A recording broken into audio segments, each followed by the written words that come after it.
السلام علیکم، آپ دیکھ رہے ہیں پاک ایکسکلوسیو ٹی وی۔ وزیر اعظم عمران خان ایک روزہ دورے پر کراچی پہنچ گئے ہیں۔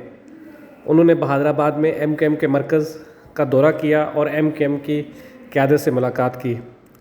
وزیر اعظم عمران خان نے کہا کہ وہ کسی تحریک عدم اعتماد سے نہیں ڈرتے اور نہ وہ گھبراتے ہیں۔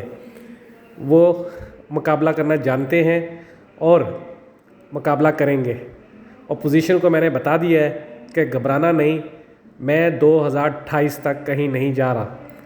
وزیر اعظم عمران خان نے ایم کیو ایم کے مرکز پر ان کے عہدیداروں سے ملاقات کی اور ایم کیو ایم کے عہدیداروں نے ان کو یقین دلایا کہ وہ ہر صورت میں عمران خان کا ساتھ دیں گے۔ عمران خان نے گورنر ہاؤس میں مختلف عہدیداروں سے ملاقات کی اور گورنر سندھ کے ہمراہ وزیر اقتصادی امور اور دیگر وزراء بھی ان کے ہمراہ تھے۔ وزیر اعظم نے کہا کہ وہ مقابلہ کرنا جانتے ہیں، وہ ان کا مقابلہ کریں گے۔ آپ دیکھ رہے ہیں پاک ایکسکلوسیو ٹی وی۔ یہ مناظر ہیں وزیر اعظم عمران خان کے کراچی آنے کے اور ان کی ملاقات کے ایم کیو ایم کے عہدیداروں سے۔